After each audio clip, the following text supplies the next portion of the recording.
عزیز ساتھیوں، بزرگوں، دوستو، ہم نے پورا سال یہ گزارا، 1443 پورا سال گزر گیا اور 1444 شروع ہے، لیکن ہم لوگوں نے اس سال کو گزارنے کے بعد تھوڑی دیر کے لیے یہ محاسبہ نفس کرنا ہے، اپنے نفس کو دیکھنا ہے، اپنے آپ کو سوچنا ہے کہ میں نے اس پورے سال کے اندر کیا کیا ہے، میں نے اس پورے سال میں کیا کچھ کمایا ہے، میں نے اس پورے سال کے اندر کتنی نیکیاں کی ہیں، میں نے اس سال کے اندر کتنے گناہ کیے، میری کتنی نمازیں رہ گئیں۔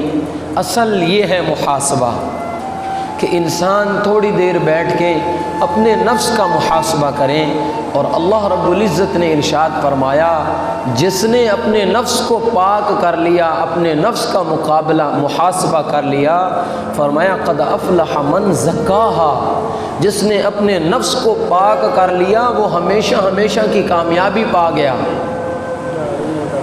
اور اللہ رب العزت نے اپنے پیارے حبیب صلی اللہ علیہ وسلم کو جب بھیجا تو اپنے پیارے حبیب کی صفات میں سے ایک صفات یہی رکھی کہ یتلو علیہم آیاتہ ویزکیہم، کہ وہ نبی ایسا ہوگا کہ جو ان کے اوپر کتاب کی تلاوت کرے گا اور ان کا تزکیہ نفس کرے گا، ان کی روحوں کو، ان کے نفس کو پاک کرے گا۔ اور یاد رکھیں، حضور نبی کریم صلی اللہ علیہ وسلم نے ارشاد فرمایا کہ یہ تمہارا نفس ایک ایسا تمہارا دوست ہے، اگر تم لوگوں نے اس کو کھلایا پلایا، اچھے کپڑے پہنائے، اچھے طریقے سے تم نے اس کا خیال کیا، تو فرمایا یہ تمہیں ذلیل کرے گا۔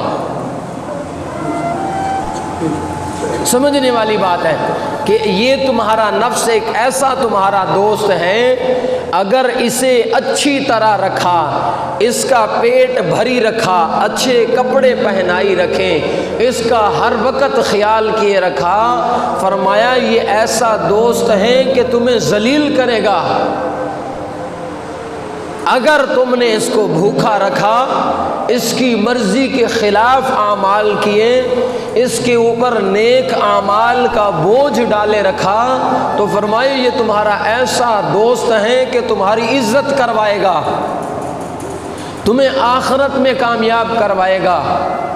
اور آج دیکھیں، اگر ہر چیز نفس کو مل رہی ہے تو ظاہر سی بات ہے پھر یہ گناہوں کی طرف جاتا ہے، پھر یہ گناہوں میں مگن ہوتا ہے، پھر یہ گندی سوچیں سوچتا ہے، یہ برائی کی طرف جاتا ہے۔ علامہ ابن جوزی رحمۃ اللہ علیہ نے کیا لکھا ہے کہ جب اللہ رب العزت نے نفس کو بنایا، اللہ رب العزت نے نفس کو بنایا تو اللہ نے اس سے پوچھا من انا ومن انتا، یہ بتا میں کون ہوں اور تو کون ہے؟ تو اس نفس نے کہا تو اللہ ہے اور میں ہوں، انت انا، تو ہے، میں ہوں، میری اپنی ایک حیثیت ہے، میری اپنی ایک اوقات ہے۔ اللہ رب العزت کو اس بات پہ غصہ آیا، اللہ رب العزت نے فرشتوں سے فرمایا فرشتوں اس کو پکڑو اور پکڑ کر کے جہنم میں ڈال دو اس کو، کہ یہ میرے شکر کرنے کی بجائے تکبر کر رہا ہے۔ نفس کو اللہ رب العزت نے 1000 سال تک جہنم کی آگ میں جلوایا، جلتا رہا۔ 1000 سال جلنے کے بعد اللہ رب العزت نے نکالنے کے بعد رب نے پھر پوچھا ہاں بھائی بتا تو کون ہے اور میں کون ہوں؟ پھر جواب دیا انت انا، تو ہے، میں ہوں، میری اپنی اوقات ہے، میری اپنی حیثیت ہے، میرے اپنے ایک شان ہے، جاہ و جلال ہے۔ اللہ رب العزت کو غصہ آیا، اللہ رب العزت نے فرمایا اسے جہیم کے اندر، ایک وادی کے اندر، آگ کی جہنم کی وادی جہاں ٹھنڈ ہے وہاں پہ ڈال دو۔ اس نفس کو اس ٹھنڈی جہنم کے اندر ڈالا گیا، 1000 سال تک رکھنے کے بعد پھر رب نے اسے اپنے سامنے کھڑا کیا اور رب نے پوچھا بتا تو کون ہے، میں کون ہوں؟ اس نے کہا انتا انتا انا انا۔ 2000 سال سزا بھگتنے کے بعد بھی نفس اپنی اسی اکڑ پر موجود تھا۔ اللہ رب العزت نے فرشتوں سے فرمایا فرشتوں اب اس کو جہنم میں ڈالو، اس کے اوپر بھوک طاری کرو، بھوک سے مرنے والا ہو جائے، یہ اس کو کچھ نہیں دینا۔ جب اللہ رب العزت نے بھوک طاری کی، بھوک سے نڈال ہوا، مرنے کے لائق ہو گیا، اللہ رب العزت نے بلایا ہاں بھئی اب بتا تو کون ہے اور میں کون ہوں؟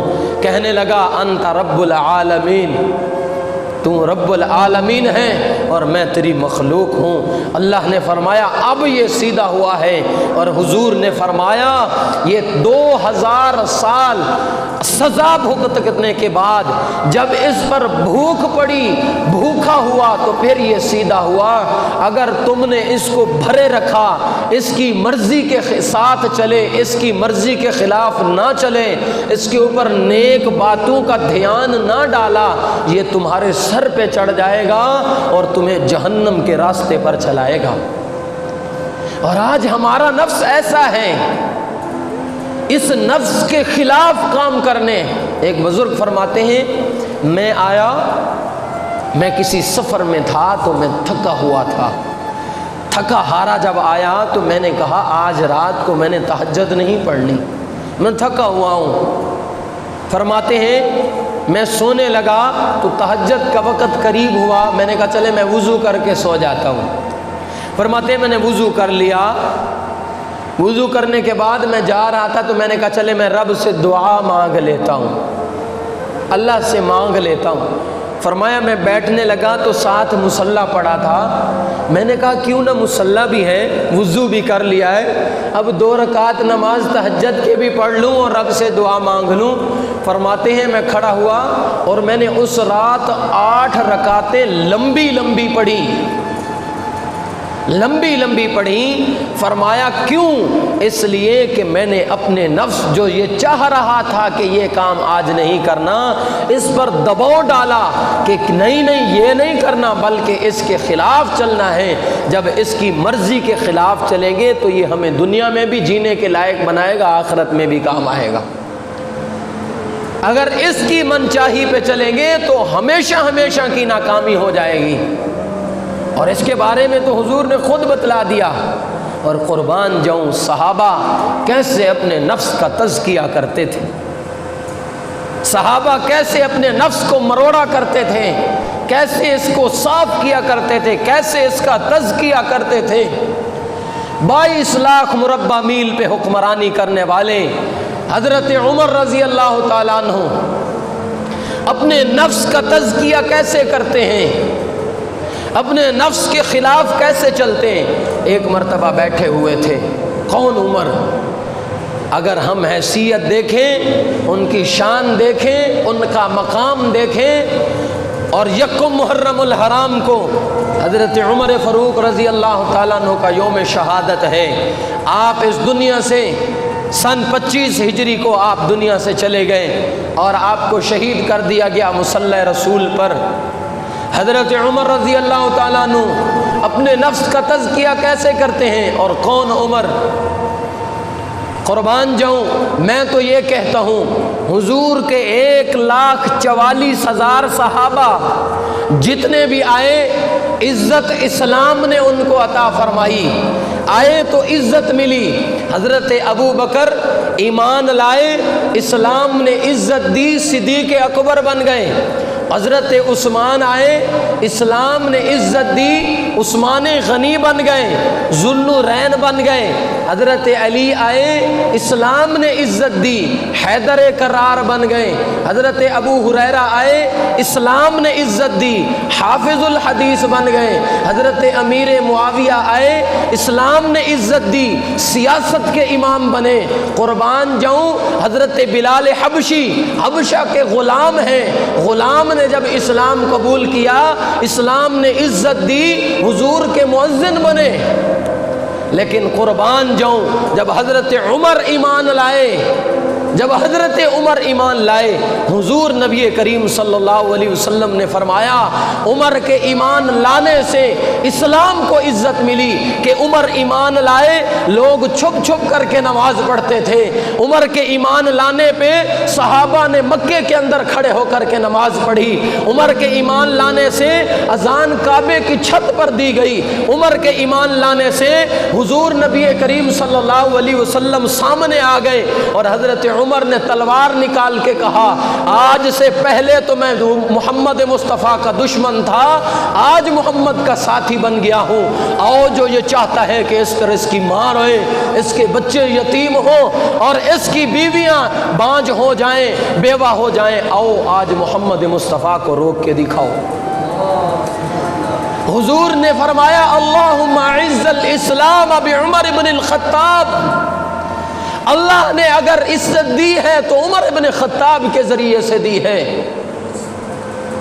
اسلام کو عزت دینے والا شخص، 22 لاکھ مربع میل پہ حکمرانی کرنے والا شخص، جس کے بارے میں میرے نبی فرمائے لو کان بعدی نبی لکان عمر، لوگوں میرے اوپر نبوت کا دروازہ بند ہو گیا، میرے بعد کوئی نبی نہیں آئے گا، آمنہ کا در یتیم آخری نبی ہے، لوگوں اگر میرے بعد نبی آنا ہوتا خطاب کا بیٹا عمر اس قابل تھا کہ اللہ اس کو نبی بناتے۔ ایسا شخص پھر تزکیہ نفس کیسے کیا، اپنے نفس کو کیسے قابو کیا؟ نفس کو قابو کیا بیٹھے ہوئے تھے، فوراً مسجد نبوی میں آئے، اعلان کیا لوگوں سارے آ جاؤ مسجد نبوی میں۔ صحابہ جو سو رہے تھے وہ بھی اٹھ گئے، جو کام میں لگے ہوئے تھے وہ بھی آ گئے، جو اپنے اپنے کھیتوں میں تھے وہ بھی آ گئے کہ امیر المؤمنین نے بلایا ہے، ذرا آ جائیں امیر المؤمنین کی بات سن لیں، پتہ نہیں کون سی کوئی اہم بات ہے۔ حضرت عمر بن خطاب نے بلایا، مسجد نبوی بھر گئی، صحابہ پہنچ گئے۔ اب حضرت عمر کیا ہوئے، ممبر پر تشریف لا ہوئے، تشریف فرما ہوئے بیٹھے اور ایک بات عرض کی، فرمایا لوگوں تمہیں پتہ ہے ایمان لانے سے پہلے میں فلاں قبیلے کی بکریاں چراتا تھا۔ کیا فرمایا؟ لوگوں میں ایمان لانے سے پہلے فلاں قبیلے کی بکریاں چراتا تھا، وما علینا الا البلاغ۔ صحابہ کو جمع کیا، جمع کرنے کے بعد بات کیا کی کہ لوگوں میں فلاں قبیلے کی بکریاں چراتا تھا، بس جاؤ۔ صحابہ چلے گئے، جو حضرت امیر المومنین کے قریبی صحابی تھے، ساتھی، انہوں نے پوچھا امیر المومنین آپ نے اتنی دور دور سے لوگوں کو بلایا، لوگ آئے اور آپ نے کیا بات کی، اور آپ اپنا مقام دیکھیں، 22 لاکھ مربع میل پہ حکمرانی کرنے والے ہیں، امیر المؤمنین اگر آپ دریا کو خط لکھیں تو دریائے نیل چلنے شروع ہو جاتا ہے، اگر آپ آواز دیں تو آپ کی آواز کو ہوا پہاڑوں کے پیچھے تک پہنچاتی ہے۔ اے عمر آپ اپنا مقام تو دیکھیں، آپ نے مدینے کی زمین پہ درہ مارا، آج تک جو ہے نا زلزلہ نہیں آیا۔ اے عمر مدینے سے آگ نکلی، آپ نے اپنی چادر مبارک دی اور آگ واپس چلی گئی۔ عمر اپنا مقام دیکھیں، اور آپ نے لوگوں کو کیا بات کر دی کہ میں فلاں قبیلے کی بکریاں چراتا تھا، آپ ذرا اپنا مقام تو دیکھیں۔ قربان جو حضرت عمر نے کیا بات کی، فرمایا بات یہ ہے میں گھر بیٹھا تھا، دل میں خیال آیا عمر تو امیر المومنین ہے، تو 22 لاکھ مربع میل پہ حکمرانی کرنے والا ہے۔ فرمایا میں نے سمجھا میرا نفس میری جو ہے نا ذات مجھے کیا کر رہی ہے، گمراہی کے رستے پہ لے کے جا رہی ہے۔ میں نے لوگوں کو جمع کیا اور لوگوں کو اپنی اصلیت بتائی، لوگوں میں وہ ہوں جو بکریاں چرایا کرتا تھا۔ اپنے نفس کو ایسے مارا، اور پھر جب نفس کو قابو کیا اپنے قبضے میں، پھر آخرت کی فکر ہو گئی، پھر آخرت کو درست کرنے والے اعمال کی توفیق ہو جاتی ہے جب انسان کا نفس اس کے ہاتھ میں آ جاتا ہے۔ کیا کیا؟ امیر المومنین تھے، گزر رہے تھے، دیکھا ایک جھونپڑی سے بچوں کے رونے کی آواز آ رہی ہے، بچوں کے رونے کی آواز آ رہی ہے، اندر ہو کے دیکھا بچے رو رہے ہیں، پوچھا کیا ہوا؟ مائی نے کہا عمر کی جان کو روتے ہیں، ہمارا امیر المومنین تو بن گیا لیکن اس کو ہمارا پتہ نہیں ہے کہ ہم کس حال میں ہیں، ہماری خبر نہیں کرتا۔ قربان جاؤں، عمر تو وہ تھے کہ ایک شخص آیا، تمہارا امیر المومنین کون ہے؟ انہوں نے فرمایا جاؤ اس درخت کے نیچے، جو شخص پتھر سر کے نیچے رکھ کے سویا ہوا ہے وہ ہمارا امیر المومنین ہے۔ آج کہتے ہیں کہ ہم سے کوئی سوال نہ کرے۔ 22 لاکھ مربع میل پہ حکمرانی کرنے والے عمر نے یہ اعلان کیا ہوا تھا، اگر خطاب کا بیٹا کوئی قرآن و سنت کے خلاف فتویٰ دے تو ایک دیہاتی بدو بھی کھڑا ہو کر کے عمر سے سوال کر سکتا ہے، عمر بتاؤ یہ کرتا کہاں سے آیا اور کیسے تم نے پہنا ہے؟ عمر سے سوال ہوتا ہے۔ اور دیکھا رونے لگ گئے، فوراً گھر گئے، جا کے گھی کا کستر لیا، سامان لیا، اپنے غلام اسلم کو ساتھ لیا۔ غلام نے کہا امیر المومنین یہ مجھے دے دیں، میں اپنے کندھے پہ اٹھاتا ہوں۔ رو کر کے فرمایا اسلم کیا کل قیامت کی صبح میری برائیوں کا وزن بھی اٹھاؤ گے؟ نے فرمایا حضور وہاں تو ہر کوئی اپنا اپنا اٹھائے گا۔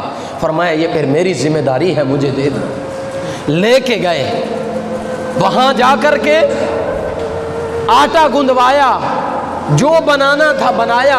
وہ عورت کہتی ہے میں نے دیکھا کہ جب اسلم غلام کہتا ہے میں نے دیکھا کہ جب چولہے کے نیچے آگ بجھتی تھی امیر المؤمنین نیچے ہو کے پھونکے مار رہے تھے۔ اور پھر فرمایا کھانا بنا، کھانا کھلایا، اور پھر اس کے گھر کے اندر اگلی بات دیکھیں، اس کے گھر کے اندر اپنے آپ کو اونٹ کی شکل بنائی، ہاتھوں کو آگے بچھایا، پاؤں کو گھٹنوں کو کھڑا کیا، اونٹ بن گئے۔ اس عورت کے بچوں کو اپنی کمر کے اوپر سوار کیا اور گھر کے اندر چکر لگا رہے تھے اور پوچھ رہے تھے لوگوں بچوں بتاؤ تمہارا اونٹ کیسا ہے؟ اسلم نے کہا امیر المومنین یہ کیا کر رہے ہیں؟ خدا کی قسم حضرت عمر نے فرمایا جتنا ان کو روتا دیکھا ہے عمر چاہتا ہے اتنا ان کو ہنستا بھی دیکھ لے۔ یہ تھے کہ جب نفس کی تزکیہ کیا، نفس کو پاک کیا، پھر آخرت کی فکر ہو گئی کہ آج دنیا میں جیسا ہو گزر جائے وقت، لیکن کل قیامت کی صبح جب رب کا سامنا ہو تو عمر پاک صاف ہو کے جائے۔ بیٹے کو فرمایا بیٹا مجھے انہی 2 کپڑوں میں کفن دے دینا، میرے لیے کوئی نیا کپڑا نہ ڈھونڈنا۔ بیٹے نے کہا ابا آپ امیر المومنین ہیں۔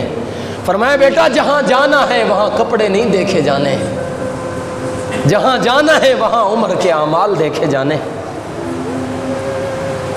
22 لاکھ مربع میل پہ حکمرانی کرنے والا شخص اگر ایسا ہے، اپنے آپ کو ایسا بنا سکتا ہے، کیوں؟ اس لیے کہ اس کی نظر اپنی آخرت پر ہے۔ آج ہم اپنی قبر کو بھول گئے، اپنی آخرت کو بھول گئے، جس کی وجہ سے اعمال کا پتہ نہیں، حلال حرام کا پتہ نہیں، پاکی ناپاکی کا پتہ نہیں، جائز ناجائز کا پتہ نہیں، بس کہتے ہیں جہاں سے آ رہا ہے، جدھر سے آ رہا ہے، جیسا آ رہا ہے آنے دو، کیونکہ آخرت کی فکر نہیں۔ میرے بھائیوں ہم نے سال گزارا پورا، اس سال کا ہم نے اپنے نفس کا محاسبہ کرنا ہے۔ میں نے اس سال میں کتنی نمازیں چھوڑی، میں نے اس سال میں کتنے جھوٹ بولے، میں نے اس سال میں کتنے لوگوں کو دھوکہ دیا، میں نے اس سال میں کتنے غلط کام کیے۔ ایک ایک کو یاد کر کے اس رب کریم کے سامنے بیٹھ کے رونا ہے کہ یا اللہ میرے سے غلطی ہو گئی، تو کریم ہے، تیرا در وہ در ہے کہ جہاں پہ کوئی میڑا نہیں مارا جاتا انسان کو۔ یا اللہ میں معافی مانگتا ہوں، مجھے معاف فرما دے۔ اپنے نفس کا محاسبہ کرنا ہے۔ اور محرم، یہ 10 محرم آ رہی ہیں، اس وقت لوگ ہمارے سنی حضرات بھی، ہمارے اہل سنت کے لوگ بھی کیا کرتے ہیں، شیعوں کو دیکھ کے کالے کپڑے پہننا شروع کر دیتے ہیں۔ یہ بدعت ہے، ان 10 دنوں کے اندر پہننا یہ غلط ہے، نہ کریں، اپنے آپ کو نہ کریں۔ ان کی مجلسوں میں جاتے ہیں، ان کی محفلوں میں جا کے بیٹھتے ہیں جہاں صحابہ کی توہین ہوتی ہے۔ اگر کائنات پر کوئی عمر کا اور ابو بکر کا دشمن ہے تو وہ شیعہ ہے۔ حضرت ابو بکر اور عمر کو مسلمان تک نہیں کہتے، اور ہم ان کی مجلسوں میں جا کے کھا پی رہے ہوتے ہیں، ان کا لنگر لے رہے ہوتے ہیں اور ان لوگوں کو سن رہے ہوتے ہیں۔ اگر تم ان کے عقیدوں پہ نظر ڈالو تو تم کانوں کو ہاتھ لگاؤ کہ یہ کن کے ساتھ ہم مل رہے ہیں۔ نہ کریں ایسا، بالکل بھی نہ کریں۔ اور پھر 9-10 محرم الحرام یاد رکھیں، حضور نبی کریم صلی اللہ علیہ وسلم کی آل اولاد، قرآن فرماتا ہے انما یرید اللہ لیذھب عنکم الرجس اہل البیت۔ اللہ رب العزت نے ان اہل بیت کا بڑا مقام رکھا ہے۔ یاد رکھیں 10 محرم الحرام کو صرف یہ واقعہ پیش نہیں آیا، بڑے واقعات ہیں۔ ہم کسی ایک کو نہیں، ہم نے سب کو لے کے چلنا ہے۔ اگر ہم ذی الحجہ میں دیکھیں تو حضرت اسماعیل کی قربانی نہیں نظر آتی۔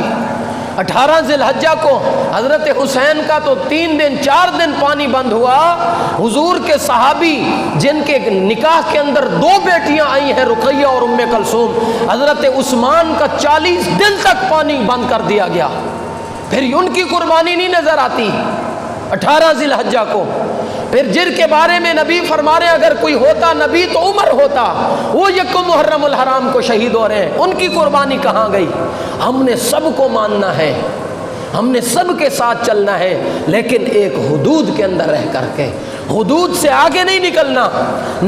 صحابہ کو صحابہ رکھنا ہے، نبی کا درجہ نہیں دینا۔ یاد رکھیں یہ وہ لوگ ہیں جو حضرت علی کو خدا سے بھی اونچا مرتبہ دیتے ہیں، نعوذ باللہ من ذالک، خدا سے بھی بڑا۔ میں نے یہ پڑھا ہے خود، اللہ معاف کرے، انہوں نے لکھا ہے کہ جب خدا دنیا بنا رہا تھا اس وقت یا تو بنانے والا علی تھا، یہ میں دکھاتا ہوں کتاب میں لکھا ہوا، اگر علی نہیں تھا تو جب خدا بنا رہا تھا خدا کے پاس بیٹھا ہوا جو تھا وہ علی تھا۔ اب ایسے عقیدے والے کے ساتھ آپ مل بیٹھ رہے ہیں۔ انسان اللہ خالق ہے، انسان مخلوق ہے، مخلوق کو مخلوق کے درجے میں رکھیں۔ اللہ کے بعد اگر کسی کا مقام اور مرتبہ ہے تو وہ میرے نبی کا ہے اور کسی کا بھی نہیں۔ باقی اہل بیت کی بڑی شانیں ہیں، حسن اور حسین کی بڑی شانیں ہیں۔ ایک بیٹی کو لے لینا فاطمہ کو، رقیہ، ام کلثوم، زینب کہاں گئی؟ صرف فاطمہ ہی حضور کی بیٹی ہیں، 4 بیٹیاں ہیں میرے نبی کی، ان کا تذکرہ کیوں نہیں کوئی کرتا؟ یہ ظلم نہیں ہے ان کے ساتھ؟ کیا وہ حضور کے اہل بیت میں شامل نہیں ہے؟ وہ حضور کے گھرانوں میں شامل نہیں ہے؟ حضور کی 11 بیویاں حضور کے گھرانے میں شامل نہیں ہے؟ قرآن خود کہہ رہا ہے وَأَزْوَاجُهُ أُمَّهَاتُهُمْ، نبی کی بیویاں تمہاری مائیں ہیں، نبی کی بیویاں تمہاری مائیں ہیں۔ جب نبی کی بیویاں مائیں ہیں تو پھر سب کو ساتھ لے کے چلیں گے۔ نبی کی بیٹیاں اگر ہماری بہنیں ہیں تو 4 کو ساتھ لے کے چلیں گے۔ اور پھر حسن اور حسین کا مقام بہت زیادہ ہے۔ حضور نبی کریم صلی اللہ علیہ وسلم مدینے میں ایک عورت میرے نبی کے پیچھے پیچھے، حضور میں غریب ہوں، یہ شیشی ہے، آپ کیا کریں، ایک پسینہ جب آئے تو اس کو اس کے اندر جمع کر لیجئے گا، میرے پاس بچوں کو خوشبو لگانے کے لیے خوشبو کے پیسے نہیں ہیں، میں اپنے بیٹوں کے کپڑوں پہ یہ لگا لیا کروں گی۔ میرے نبی کے پسینے سے وہ خوشبو آتی تھی کہ جو کسی پھول سے نہیں آتی، لیکن مدینے کے لوگ حضور کے پسینے کو جمع کرنے کے لیے دوڑ رہے ہیں۔ میرے نبی نے کیا فرمایا؟ جب محمد مصطفیٰ کو خوشبو کی ضرورت پڑتی ہے، کبھی حسن کو سونگتا ہوں، کبھی حسین کو سونگتا ہوں۔ ان کا مقام اپنی جگہ ہے، ان کی عزت اور رفعت اپنی جگہ ہے، لیکن ایک دائرے کے اندر رکھ کر کے ان کا عزت اور مقام کریں گے۔ اور پھر آخری بات، 10 محرم الحرام، 9 محرم الحرام کو روزہ رکھنا نبی کریم صلی اللہ علیہ وسلم کی سنت ہے۔ حضور نے فرمایا 10 محرم کا روزہ رکھو گے 1 سال کے گناہوں کا کفارہ ہو جائے گا۔ اور حضور نے فرمایا یہودی بھی 10 محرم الحرام کا روزہ رکھتے ہیں، ان کی مخالفت کریں گے، یا 9 اور 10 کا رکھیں گے یا 10 اور 11 کا رکھیں گے، تاکہ ان کی مخالفت بھی ہو جائے۔ حدود میں رہ کے صحابہ کا احترام کریں، اہل بیت کا احترام کریں، حضور کی عزت کریں، اور اس 9 اور 10 محرم الحرام کو روزہ رکھیں۔ اللہ تعالیٰ مجھے آپ